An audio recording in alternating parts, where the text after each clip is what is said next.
필립스 커브의 총 공급 충격을 도입하는 것에 대한 이야기를 시작을 하겠습니다. 우리가 IS 커브의 총 수요 충격에 대한 이야기를 했었는데요. 그와 마찬가지로 필립스 곡선을 사실 우리가 총 공급 곡선이라고 부를 텐데 필립스 커브에 이제 충격을 포함을 시킬 것이고 이 충격을 보통 우리가 총 공급 충격이라고 부릅니다.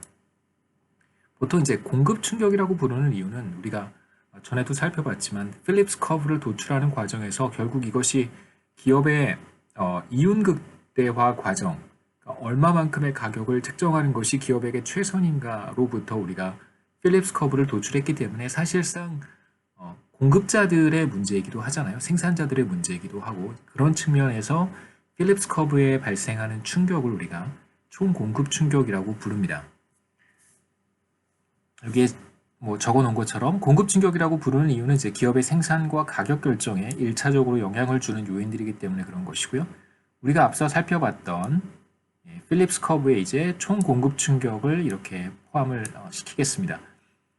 에타라고 보통 읽고요. 중요하지는 않습니다. 그리스어의 이제 에타 총 공급 충격이라고 부를 것이고요. 자, 만일 총 공급 충격도 없고 GDP 갭이 0인 그런 장기 균형 상태를 우리가 한번 생각해 본다면 혹은 steady state, balanced growth path 다 좋습니다.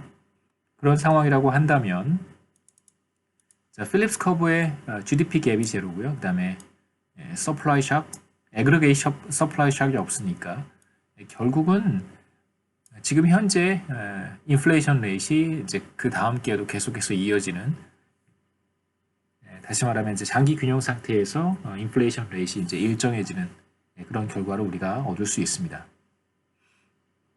우리가 12장 필립스 커브와 관련해서는 제가 그래프에 이제 이런 표현을 더 많이 쓸 텐데요. 델타 파이는 기본적으로 혹은 델타 파이 t 시점의 인플레이션 레이트가 t-1 시점의 인플레이션 레이트의 차이라고 생각을 하시고요. 자, 만일 자기 균형 상태에서 GDP 갭이 제로, 그 다음에 총 공급 충격이 제로라고 한다면 그럼 당연히 인플레이션 레이트는 일정한 값을 갖게 될 것이고 물가 상승률의 변화분이라고 하는 델타의 파이 t는 제로가 되겠죠.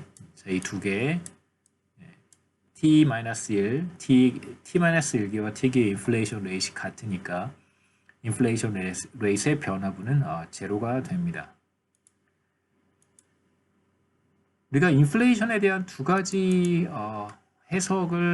인플레이션에 대해서 두 가지 해석을 하는데요. 첫 번째가 수요 견인이라고 하는 인플레이션이 있고, 디맨드 풀이라고 하는 인플레이션이 있고, 그 다음에 코스트 푸시라고 하는 인플레이션이 있습니다. 그러니까 인플레이션이 발생하게 되는 어떤 원인에 따라서 크게 두 가지로 구분을 하게 되는데요. 우선 코스트 푸시 인플레이션부터 생각해 보겠습니다. 말 그대로 비용 인상 인플레이션이라고 하는 것은 이제 코스트와 관련해서 발생하는 인플레이션이고, 이제 코스트라고 하면 우리는 지금 필립스 커브는 기본적으로 기업의 의사결정으로부터 도출을 한 것이기 때문에 기업 측면에서 비용과 관련한 어떤 충격이다 혹은 비용 측면에서 발생하는 인플레이션 요인이다 이렇게 생각하시면 되고요. 그 다음에 이제 디맨드 풀이라고 했을 때 이 디맨드는 기업이 생산해서 판매하는 재화와 서비스에 대한 수요라고 여러분 생각하시면 되겠습니다. 수요는 여러 가지 수요가 있을 수 있겠죠. 가계로부터의 소비 수요가 있을 수 있고 혹은 여타 기업들의 투자 수요, 생산된 재화는 반드시 소비자들만 소비하라는 법은 없기 때문에 다른 기업들이 중간재의 형태로 구매할 수도 있고 투자재의 형태로 구매할 수도 있습니다. 그러한 수요, 투자 수요도 포함이 되고 그 다음에 이제 정부 수요도 마찬가지겠죠. 정부도 정부 지출이라고 하는 항목을 우리가 지출 측면에서의 GDP에서 살펴봤기 때문에 이런 것들을 이제 통틀어서 우리가 디맨드 풀, 수요 측면에서 발생하는 어떤 요인으로 인한 인플레이션이라고 생각하시면 되겠습니다. 그래서 이러한 용어가 기본적으로 기업 측면에서의 필립스 커브라고 하는 것이 기업 측면에서의 문제로부터 도출한 것이기 때문에 이러한 용어들이 채택이 된 것이겠죠. 비용 인상 인플레이션은 총 공급 충격이 발생을 했을 때 필립스 커브 자체가 이동하는 현상을 가리키는 것입니다. 우리가 어떤 곡선 자체가 이동하는 경우, 이제 혹은 곡선 상에서의 이동을 구분해서 이야기를 하는데요. 수요 곡선이든 공급 곡선이든 뭐 곡선 자체가 이동하는 경우도 있고, 그 다음에 가격이 변하면 곡선 상에서 변하는 경우도 있습니다. 여기에서 먼저 보려고 하는 것은 이제 코스트 푸시 인플레이션이라고 하는 것은 바로 필립스 커브 자체가 이동하는 현상, 상향 이동이라고 했는데요. 여기서 총 공급 충격이 이제 플러스 충격이 발생했을 때 상향 이동하는 것이고, 이제 마이너스 충격이 발생하면 하향 이동하겠죠. 그래서 플러스 충격이 발생했을 때 개념을 정확하게 전달하기 위해서, 자, 총 공급 충격이, 그러니까 파지티브 샥이 발생을 하는 것이 이제 0보다 큰 충격을 파지티브 샥이라고 해요. 파지티브 샥이 발생하게 되면 우리가 필립스 커브를 어떻게 쓸 수 있냐면, 우선 장기 균형 상태에 있다고 가정을 하겠습니다. 그래서 GDP 갭은 제로고요. 다만 이제 충격은 제로가 아니라 파지티브한 샥이 발생하는 경우를 생각해 보겠습니다. GDP 갭은 제로니까 베타의 YT 햇은 이제 제로가 되겠죠. 얘가 제로가 될 테니까. 자, 그러면 T 시점의 인플레이션 레이트라고 하는 것은 지금 T-1기의 인플레이션의 충격만큼 이 되겠죠. T기의 인플레이션 레이트는 T-1기의 인플레이션 플러스 필립스 커브에 발생한 충격. 그래서 이 경우에는 만약에 파지티브 샥이 발생한다면 T기의 인플레이션 레이트는 T-1기의 인플레이션 레이트보다 더 높을 거예요. 바로 충격 때문에. 이러한 현상은 지금 제가 어떤 걸 가정했었냐면 GDP 갭이 제로라고 했을 때에 나타나는 현상인데, 꼭 그럴 때만 나타나는 것은 아니고 GDP 갭이 0이 아니라고 하더라도 똑같은 현상이 나타납니다. GDP 갭이 0이 아니라고 한번 생각해 보죠. 그러면 여기에 베타의 YT 햇을 넣으면 돼요. 여기에 베타의 GDP 갭이 들어가 있다고 하더라도 사실 인플레이션은 어차피 이 텀이 들어가 있다고 하더라도 결국은 충격의 크기만큼 추가로 상승하는 것이 맞습니다. 그래서 그림을 통해서 한번 확인해 보시죠.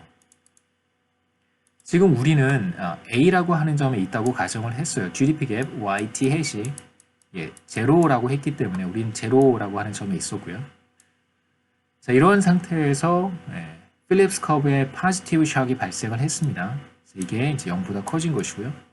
자, 그렇게 되면 다음 기에 T기의 인플레이션 레이트는 바로 전기의 인플레이션 레이트의 충격의 크기만큼 될 것이다 라고 우리가 앞서 슬라이드에서 확인을 했는데요. 바로 이 충격의 크기만큼 인플레이션율이 상승하게 되겠죠. 그래서 세로축의 변수는 파이 t가 아니라 바로 파이 t 마이너스 파이 t 마이너스 1이기 때문에 두 기간 사이의 인플레이션 레이트의 이제 변화분이란 말이에요. 자, 그러면 우리가 이 식으로부터 두 기간 사이의 인플레이션 레이트 얼마만큼 변하는가라고 한다면 바로 정확히 충격의 크기만큼 변한다라고 하는 것을 그림을 통해 확인할 수 있습니다. 그래서 충격의 크기만큼 필립스 커브가 위쪽으로 이동하겠죠. 그래서 점 B로 가는 것입니다. 제가 조금 전에도 말씀드렸던 것처럼 지금 우리는 GDP 갭이 제로라고 했을 때 A라고 하는 점에 있었을 때 충격이 발생하면 B로 간다는 사실을 확인을 했고요. 자, 만일 요 점에 있었다고 한다면 다시 말해서 GDP 갭이 마이너스인 상황이고, 그래서 우리는 경기 침체, 리세션 상태에 있었습니다. 이런 상태에서 만일 총 공급 충격이 발생한다면 그러면 물론 이제 우리가 지금 보고 있는 상황은 필립스 커브에만 나타나는 상황이고요. 거시경제 전체적으로는 어떻게 되는지 그건 이제 우리가 이번 학기에 거기까지 갈 수 있을지는 잘 모르겠습니다만 다음 챕터에서 그 얘기는 할 거예요. 우선 필립스 커브에 1차적으로 나타나는 그 결과는 총 공급 충격이 발생한 만큼 인플레이션 레이트가 상승한다는 것이죠. 그래서 이 점으로 이동해 갈 거예요. 자, 이러한 현상은 사실 GDP 갭이 0이어도 나타나고 마이너스여도 나타나는 것이고요. 플러스여도 나타나는 것입니다. 그래서 총 공급 측면의 충격은 이제 필립스 커브를